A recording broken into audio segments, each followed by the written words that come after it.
어제에 이어 교회를 향한 예수 그리스도의 계시의 말씀을 함께 살펴보며 이 말씀을 통해 우리 영혼에 주시는 은혜를 붙잡고 간절히 기도하는 이 새벽 시간이 되면 좋겠습니다. 먼저 8절 말씀을 보면 서머나 교회의 사자에게 편지하라. 처음이요 마지막이요 죽었다가 살아나신 이가 이르시되 아멘. 예수 그리스도의 계시가 서머나 교회에 주어집니다. 예수님에 대한 소개의 말로 시작되는데요, 예수님을 죽었다가 다시 살아나신 이로 소개됩니다. 서머나 교회를 향해 예수님께서 자신을 이렇게 소개하는 이유가 있습니다. 바로 서머나 교회 성도들이 받고 있는 박해와 강도가 너무나도 크고 무거웠기 때문인데요, 그런 혹독한 현실을 몸소 감당하는 성도들에게 무엇이, 어떤 말이 가장 큰 소망으로 함께할 수 있을까요? 그것은 바로 예수님의 부활입니다. 죽음의 권세를 깨뜨리신 예수님, 사망을 자신의 발 아래 굴복시킨 예수님의 주권적 통치가 그들과 함께함을 기억하도록 하기 위해, 그리고 혹독한 박해 현실 속에서도 그리스도를 향한 믿음을 계속적으로 지켜갈 수 있도록 돕기 위해서 예수님은 서머나 교회 성도들에게 죽었다가 다시 살아나신 이로 소개하십니다. 9절 말씀을 보면 내가 내 환난과 궁핍을 알거니와 실상은 내가 부요한 자니라. 자칭 유대인이라 하는 자들의 비방도 알거니와 실상은 유대인이 아니요 사탄의 회당이라. 예수님은 서머나 교회 성도들이 겪고 있는 현실이 어떤지를 잘 아신다고 말씀합니다. 먼저 소개되는 상황은 환난과 궁핍의 상황입니다. 한글 번역은 환난으로 번역하고 있지만 본래적인 의미는 고난인데, 그냥 일반적인 고난이 아니라 큰 고통이 동반된 고난을 의미합니다. 또 한 가지는 이 고난이라는 단어가 단수 명사로 사용되어 있지만 한 가지 특정적인 고난의 상황을 표현하는 말이 아닌 여러 종류의 고난을 의미합니다. 한글 번역은 이제 환난과 궁핍으로 번역하고 있는데, 원문에 더 가까운 번역은 고난 곧 궁핍입니다. 그렇습니다. 이들의 고난은 궁핍함으로 인해 겪게 되었던 고난이었습니다. 서머나 지역은 로마와의 거리가 비교적 가까운 거리였습니다. 그래서 이 지역은 상당히 많은 로마인들이 이주해서 살고 있었습니다. 서머나에는 두 개의 큰 신전이 있었는데요, 로마라는 그 도시 자체를 여신으로 승격화해서 섬겼던 로마 신전과 티베리우스 황제를 섬겼던 그런 신전이 있었습니다. 한 지역에 두 개의 신전이 있었다는 것은 당시 사회에서 상당히 큰 도시임을, 또한 부유한 도시임을 보여줍니다. 실제 고고학 발굴을 통해서도 서머나 지역은 항구 도시로 해상무역과 중개무역이 발달된 도시로 이렇게 발굴되었습니다. 특별히 이 도시가 갖고 있었던 경제 구조가 있었는데, 그것은 바로 조합의 형태를 갖춘 경제 구조였다고 합니다. 그런데 이들이 궁핍함을, 이렇게 부유한 도시에 살고 있었음에도 불구하고 서머나 교회 성도들이 궁핍할 수밖에 없었던 이유에 대해서 학자들은 세 가지 견해를 내는데요.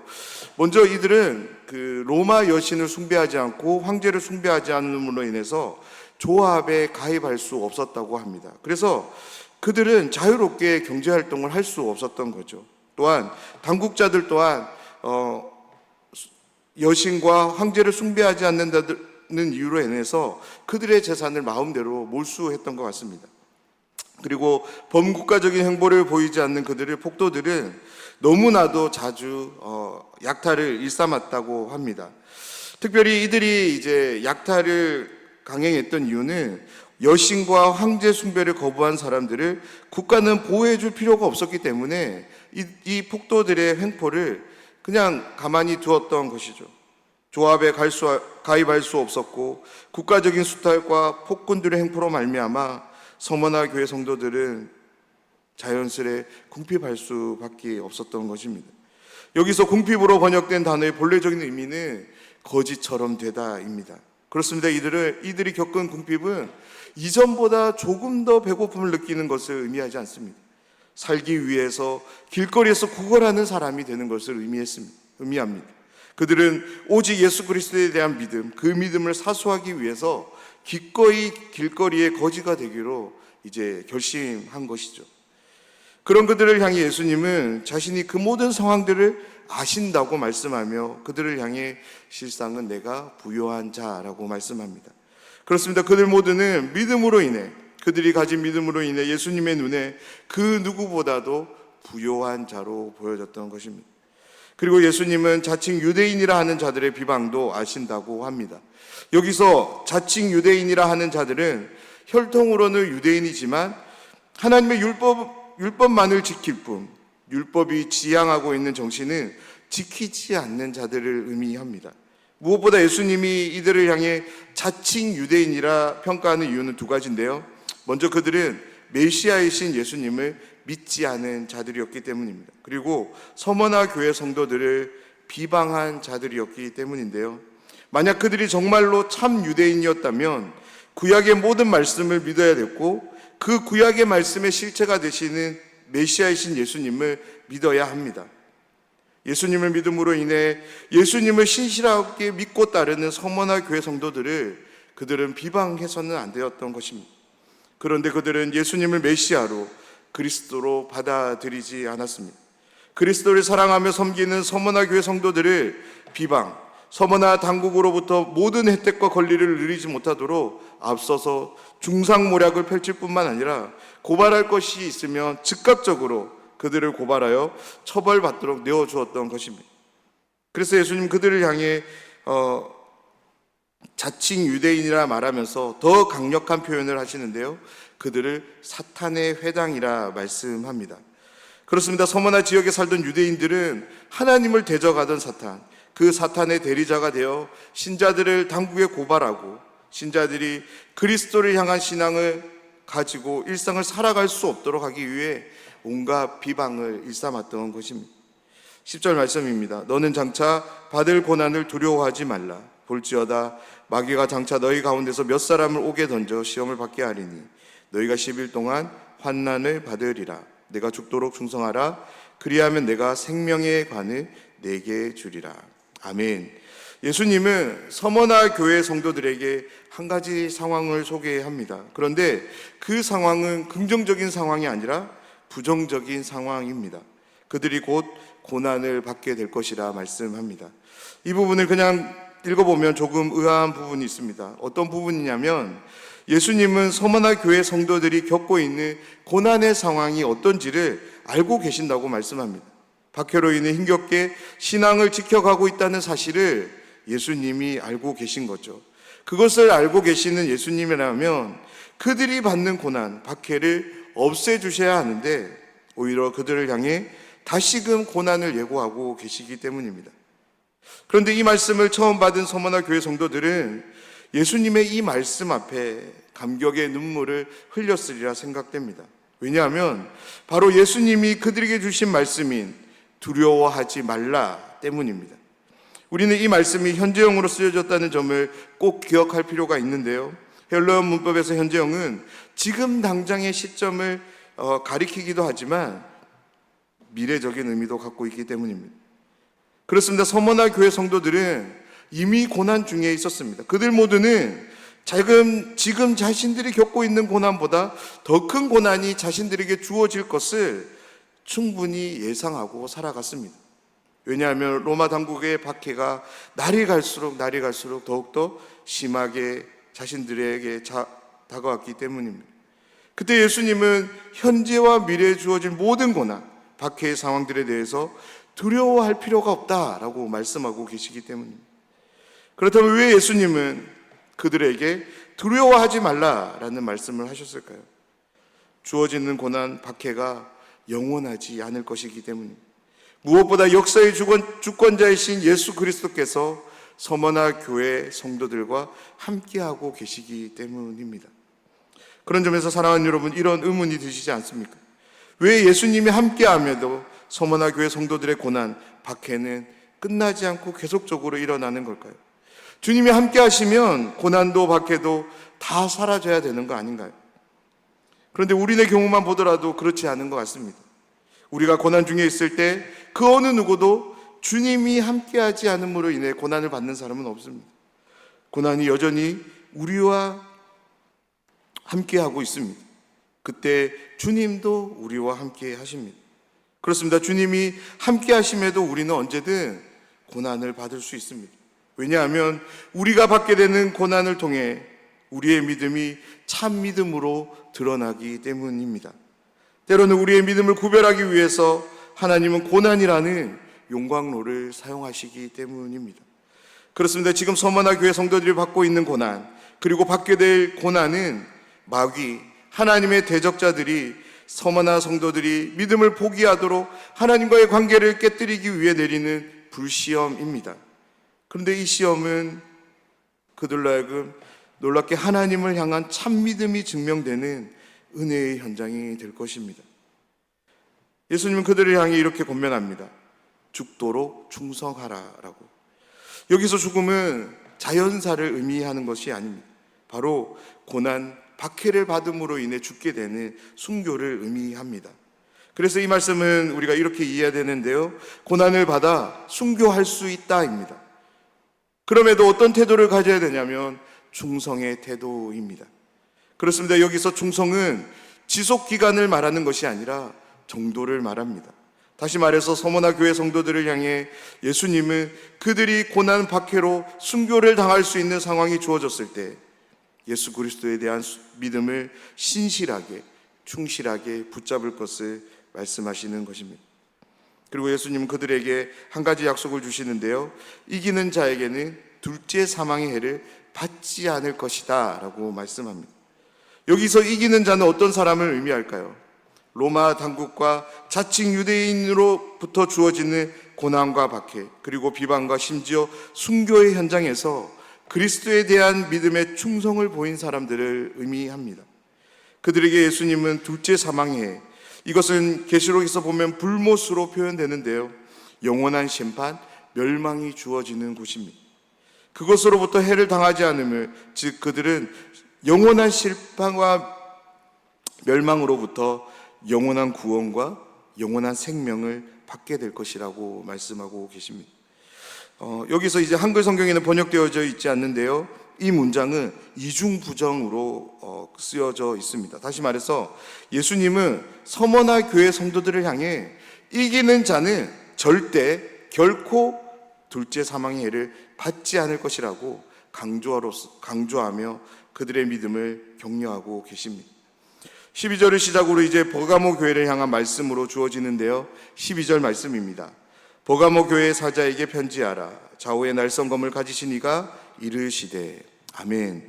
버가모 교회를 향한 예수님의 소개는 좌우에 날성검을 가지신 이로 소개됩니다.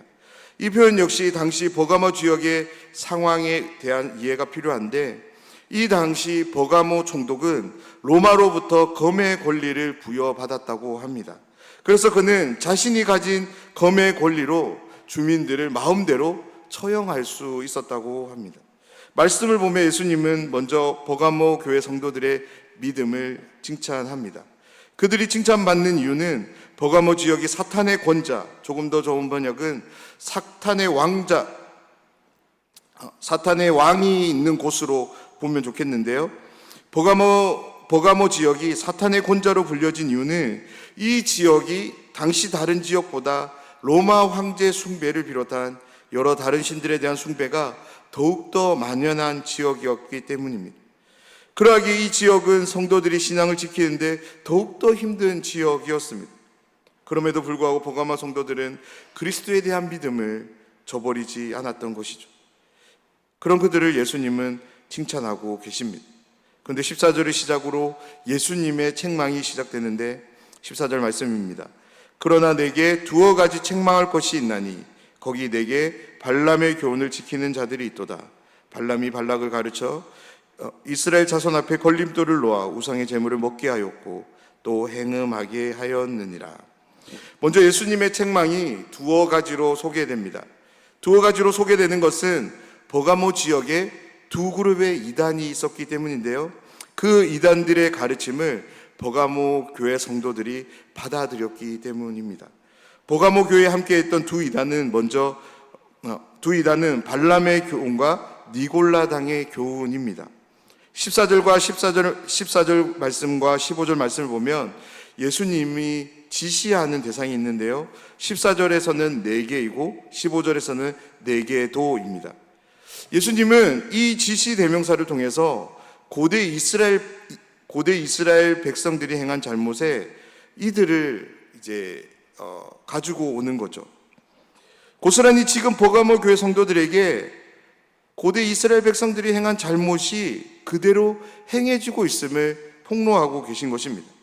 참고적으로 말씀드리면 발람의 교훈을 지키는 것은 우상의 제물을 먹는 것과 성적인 부도덕함을 보이는 것을 말합니다. 니골라당의 교훈을 지키는 것은 이교 관습에 너그러운 관대함을 가지는 것을 말합니다.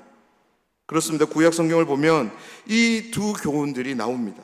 그런데 하나님은 어떻게 말씀하시냐면 이 두 교훈들, 다시 말해서 우상의 제물을 먹는 것, 성적인 부도덕함을 보이는 것은 결단코 해서는 안 된다라고 말씀합니다.